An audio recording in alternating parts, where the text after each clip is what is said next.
Evening, everyone. This is Dean Heath, Director of the Writing Center and e-learning for chapters 15 through 17. A lot was said about different language, different ways of communicating in chapter 15. Some of the examples were girl versus woman. You're talking about a girls basketball team versus a women's basketball team. First year student versus freshman, giving the male gender a specific term there. And then co-curricular versus extracurricular. These are all terms that could mean the same thing to some people, but they don't to all people. The book went on to talk a little bit about mascots. For example, the Washington Redskins, the redskin being a derogatory term for Native Americans or Indians, also derogatory. Just to give you an example, Roger Goodell, the commissioner of the NFL, calls the redskin a term of endearment. So to some people, that's a good word. Other people, they look at it just like the Braves or the Indians.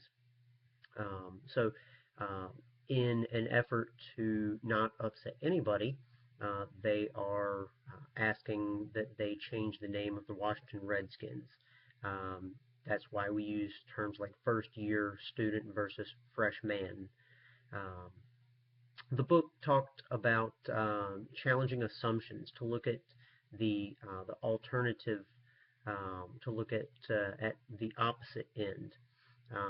And that got me thinking, well, what other assumptions do we have that people don't really understand why they are the way they are? For example, something as simple as shaking hands.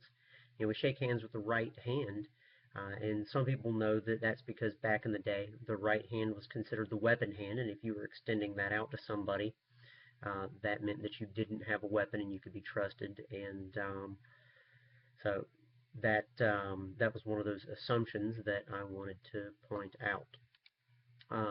Just made me think of it. The next chapter was on special considerations, or disabilities and accommodations. The book talked about different lenses to look through, moral lenses, medical, civil rights lenses, and legal lenses, to which you can look at every situation. The book talked about different types of accommodations, and not calling it special considerations because accommodations is more politically correct. I know on some of the local community colleges, they use the word accommodations for that reason. Some of the accommodations that were mentioned are additional time on an assignment, copies of notes, low distraction setting for test taking. This is where this chapter was where I believe the Writing Center and e-learning can very much assist students. So I think the Writing Center could assist students by providing a recording or transcript of a conversation that they're having with a student. That way, if they want to go over it again, they have the ability to do so. So just like an additional time on an assignment, the Writing Center can also assist students by giving them a copy of what was said so that they can utilize that later on, or a second or third time. And e-learning, a great way to provide special considerations, are through web-enhanced lectures. Web-enhanced classes can be watched over and over by a student. A transcription of the lecture could also be available. One of the challenges with web-enhanced courses and accommodations or special considerations are synchronous class discussions, while asynchronous discussions, like a YouTube posting, might be available to watch over and over. An asynchronous meeting might not have that ability. You obviously couldn't transcribe a synchronous class discussion as it's going on. So the Office of e-learning could try to provide a recording option. Of course, there would have to be permission from all the students that were involved.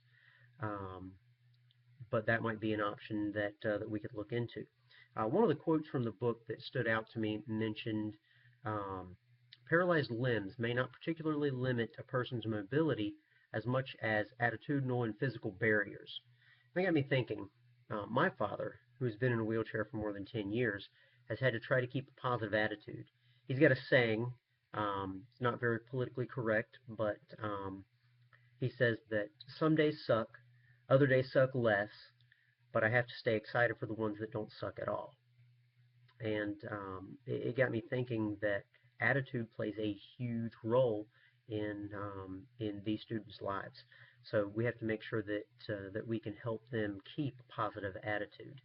Um, the book talked about the disabled student versus the STAR student. I am over on time.